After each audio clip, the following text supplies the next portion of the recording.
वो कंट्री जिनकी income higher है वो उन कंट्री के कंपेयर में जिनकी इनकम कम है उससे कम डेवलप माने जाते हैं। This is based on the understanding that more income means more of all things that human being need.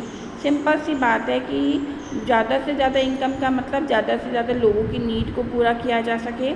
What ever people like and should have they will be able to get with greater income. Income से वो जो भी चाहते हैं लोग वो पूरा कर सकते हैं। सबसे इम्पॉर्टेंट गोल इनकम माना जाता है कंट्रीज़ को कंपेयर करने में। Now what is the income of a country. अब ये क्वेश्चन होता है कि इनकम क्या है कंट्री की। Initially the income of the country is the income of all the resident of the country. Country की इनकम उस देश में रहने वाले सभी लोगों की इनकम कहलाती है। तो इससे हमें total income of the country पता चलती है। अब सभी लोगों की इनकम को कैसे हम कैलकुलेट करेंगे नेशनल इनकम से। फॉर कंपैरिजन बिटवीन कंट्री, जब हम कंट्रीज़ को कंपेयर करते हैं, total income is not such an useful measure. Total income भी एक सही तरीका नहीं है। कंट्रीज़ हैव डिफरेंट पॉपुलेशन, क्योंकि कंट्रीज़ की पॉपुलेशन अलग होती है। Comparing total income will not tell us what an average person is likely to earn.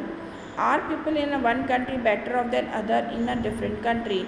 Total income से हम ये भी नहीं पता कर पाते हैं कि क्या किसी देश में रहने वाले लोग दूसरे देश से रहने वालों से किस तरीके से बेटर हैं। हालांकि हम कंट्री को कंपेयर करने में एवरेज इनकम को देखते हैं। एवरेज इनकम कैसे निकाली जाती है। The average income which is the total income of the country divided by its total population.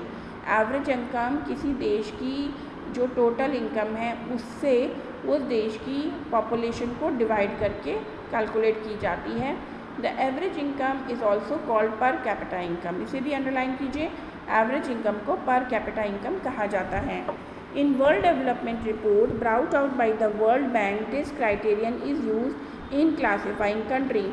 World development report जो है, जो कि वर्ल्ड बैंक तैयार करता है, वो इस एवरेज इनकम को कंट्रीज़ की क्लासीफाई करता है। और उसको करने का एक तरीका भी है।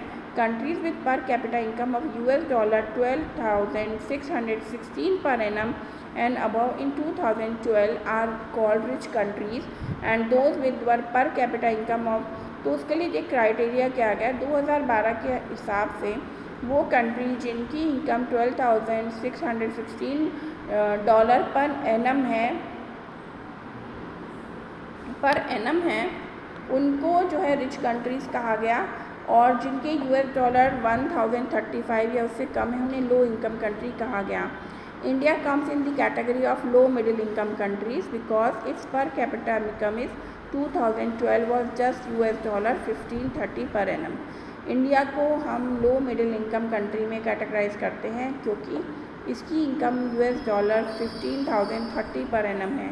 The rich countries, excluding countries of Middle East and general, certain other small countries are generally called developed country. Rich countries हैं जिसमें कि आपके मिडिल ईस्ट कंट्रीज़ हैं, ये बस डेवलप्ड कंट्री कहलाते हैं।